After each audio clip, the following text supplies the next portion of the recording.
Agora vamos então falar sobre o disco, O sobre Others. o Otherness. Como eu tenho feito aqui, vamos ver primeiro o que a crítica falou. Peguei um trechinho bem pequeno aqui de algumas críticas, ó. A Mad Sound falou: Alexis on Fire retorna mais maduro e brutal. O Downstage falou: Otherness apresenta uma nova sonoridade com mais peso e um cuidado ainda maior das melodias. E como se o Ian Carlos não tivesse um cuidado com melodia tremendo já, né? E eles ainda apontaram como um dos melhores álbuns de 2022. A Rock Zone da Espanha, um exercício de maturidade que os coloca mais uma vez entre os melhores. E a Karen, que é uma das principais revistas britânicas de rock, esse disco valeu muito a espera. E sobre o final do disco, eles falam assim: não importa se você acredita em Deus, a música ainda é espiritual. Olha. Muito bom, cara. E, cara, como eu falei no começo, eu nunca tinha prestado atenção no Alexis on Fire antes desse disco, cara, mas é impossível ouvir esse disco e não prestar atenção na banda, porque o disco é muito bom, velho. É muito bom. Apesar Cara, da eu acho, capa ser assim, feia. é, tirando a capa, eu acho que é o melhor disco do Alex on Fire, cara. Em questão de composição, em questão de melodia, em questão de produção, tudo.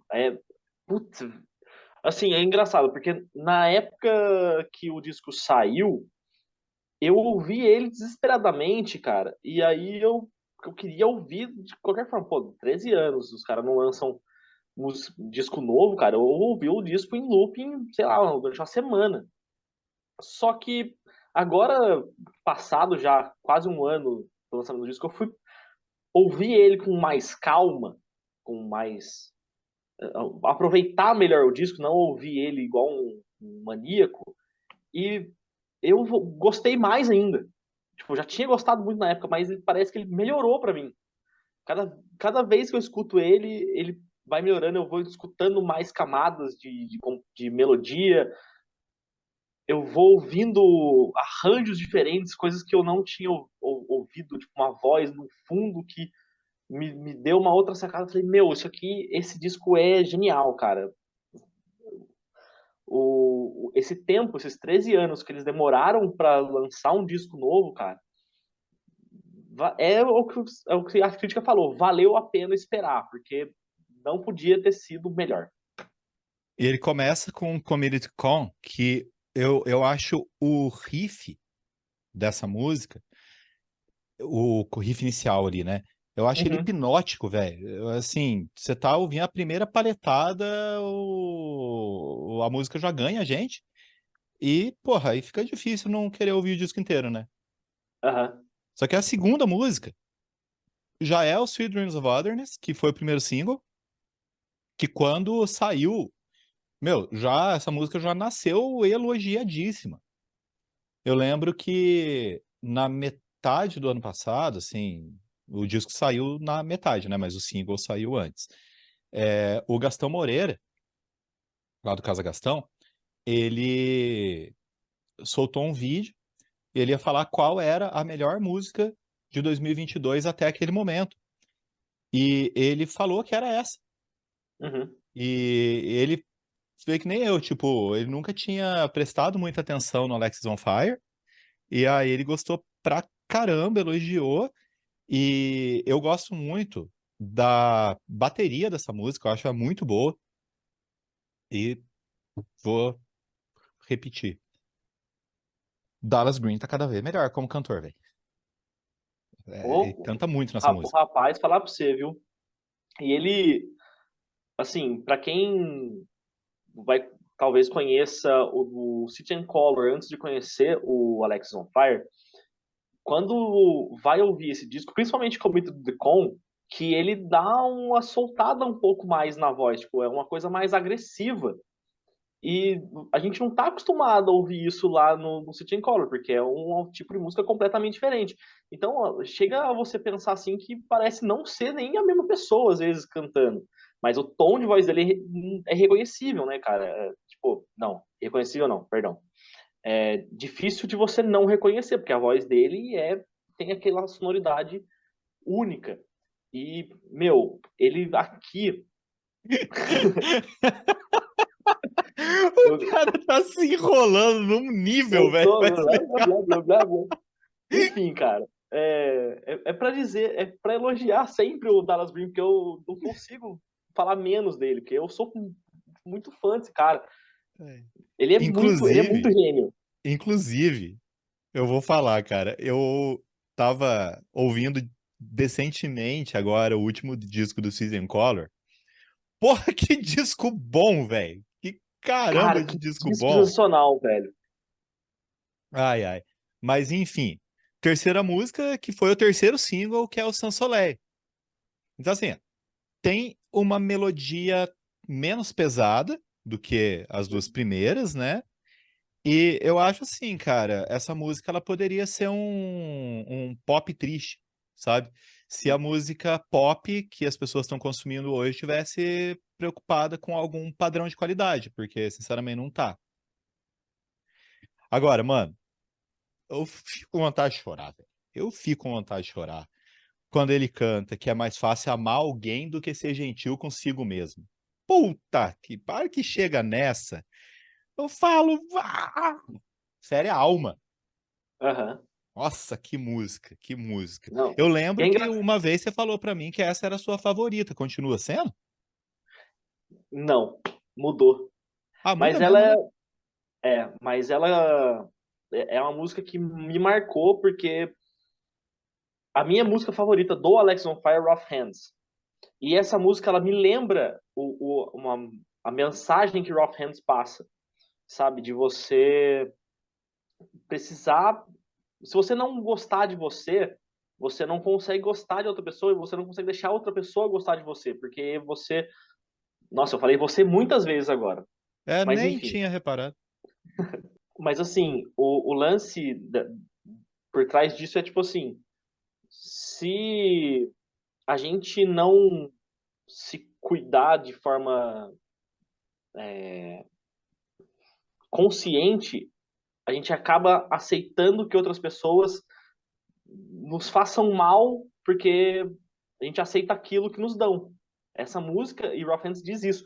Então, ela é uma música que ainda significa muita coisa para mim. Eu escuto, eu não consigo não ficar emocionado. É Mas a minha música tipo, favorita mudou. é tipo nós aceitamos o amor que julgamos merecer, como fala lá nas Vantagens Ser Invisível. Exatamente isso, cara. É, pesado, né? Pesado pra caramba. Pesado pra Nossa senhora. caramba. Cara, eu tô me olhando aqui na câmera, eu podia muito estar tocando no Alexis on Fire. Ó, eu tô combinando com a Tranquilo. banda, não tô? Fala a verdade. Tá. Mas, pô, eu tô a cara da banda, velho. Pô, tô me imaginando no palco lá já, cantando. Cantando até no meu microfone com o Dallas Green. É, Uhum. bom, aí depois dessa avalanche de tristeza que vem nessa música, aí vem Conditional Love, né? Que é uma porrada de novo, velho. Mas Porradaria. também, ó, vamos ser sinceros, velho. Depois de ouvir Sansolé, acho que a gente merece uma música mais porrada depois, pra voltar ao Aham. normal, né? Porque, essa não para, né, cara? Ela não tem respiro, né? É porrada mesmo e pronto, né? A bateria o tempo todo pegadona, né, cara? Conditional Love. E aí depois vem Blue Spades, que aí eu acho que essa música é profundamente soturna. Muito. Se essa música não merece o título de rock gótico, aí sim, eu não sei o que que merece, velho. Não sei que música vai merecer. Eu fico Ô, imaginando que Geraldo, hã? tem alguma coisa dando sombra no seu rosto.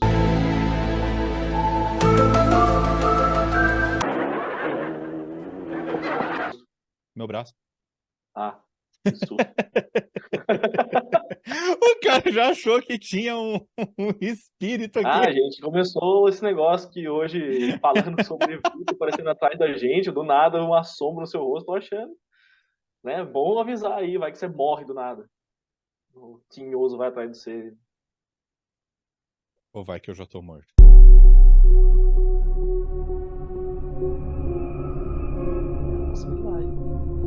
Bom, Mas já que a gente tá falando de coisas soturnas e adjacentes,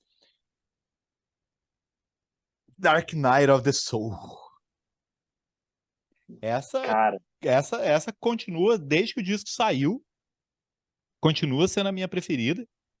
Porque, cara, começa aquela introdução que é matadora, né? É quase um coral gospel o negócio, né? We are not our bodies, we are not our minds. House of Black Mirrors. House of Black Mirrors. Pra depois ir pro Under the Cold Moon, The Dark Night of the Soul. E aí vem. Nossa senhora. Porque depois desse coralzinho, aí descamba pra pancadaria sonora. A aham. bateria dessa música é hardcore. A bateria hardcore mesmo. Típica de hardcore. E é uma fúria, né, velho?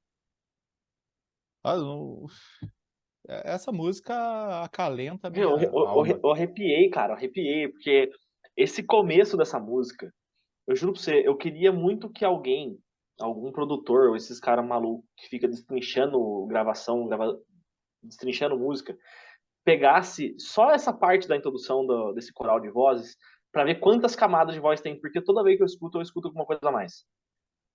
É muito, muito foda. É muito, assim, é o Dallas, é o Wade, não sei se lá no fundo tá o George. Mano, é um negócio absurdo, cara. Absurdo, absurdo, absurdo. Se eu fosse, fazia isso, você mesmo. Fazia, né? Ah, é que Desmontar a eu música. não sei fazer isso, senão eu tinha feito. Nossa, cara, putz, essa música é aquela que se eu coloco e eu sinto que eu não tô aproveitando a música direito, eu volto, sacou? Pra ouvir de novo. Se acontecer aquela coisa que acontece muito com a gente hoje em dia, de qualquer coisa nos distrai, né? Uhum. Mas essa música, se alguma coisa me distrai no meio dela, peraí, não tô aproveitando a música direito, deixa eu voltar aqui, porque essa merece, cara. E cara, esse disco ele é muito bonito, né? É um disco realmente muito bonito. O Old Crows Young Cardinal já era bonito, mas esse aqui é mais. E Aham. a sétima música, que é Mistaken Information, pra mim é uma das mais bonitas da história da banda, cara. Do Alexis on Fire. Ela tem uma coisa assim, que é uma coisa meio shoegaze, sabe? Uma Uhum. sonoridade que eu acho bem shoegaze, assim. E ela é mais. Ela tem uma atmosfera mais indie do que o pós-hardcore mesmo da banda. Eu acho ela realmente bonita. É isso. Agora, a próxima é Survivor's Guilt. E ela tem uma introdução que o Sidney Collar, não.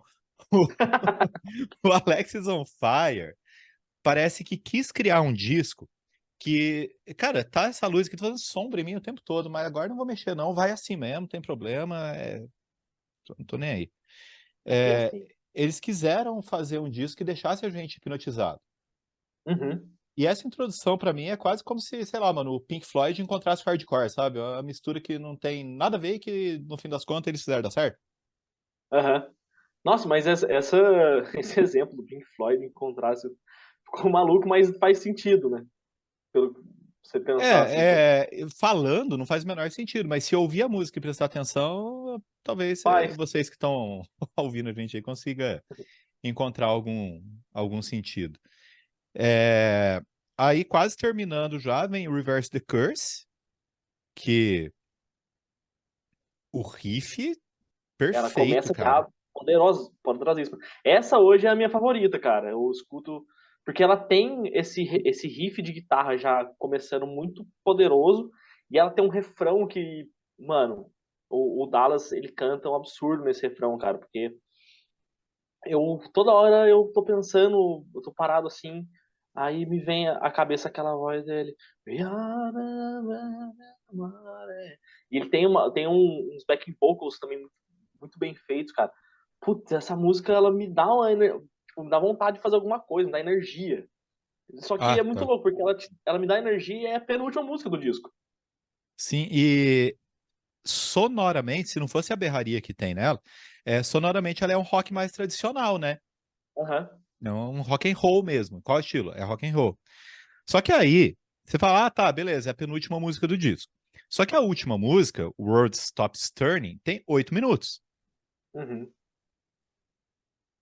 Aí começa ali uns 40 segundos mais ou menos, violão bem a cara do City and Color, né? Se ficasse naquilo, podia ser uma música do City and Color. Aí entra os outros instrumentos, entra tudo lá de uma vez, e a música ganha uma carona épica, né? E vê um negócio depois que eu nem sei direito se é um solo, se é um riff, ficou um pouco nebuloso aí pra mim, só que, cara, na boa, depois disso a gente não sente o tempo passar. Eu não sou um grande fã, assim, de músicas muito longas, Uhum. mas essa música não parece que tem 8 minutos. Não. Cria um envolvimento ali com a gente que, sinceramente, Sim, e vai que vai. você fica. Tipo, a hora que ela começa a acabar, meu, você tá tão envolvido na música que você não sente, cara. A hora que acaba, você A hora que fala. ela começa a acabar, foi bom. Aí, tipo, ela acaba e fala, não, toca mais, por favor, porque ela te invade, né, cara?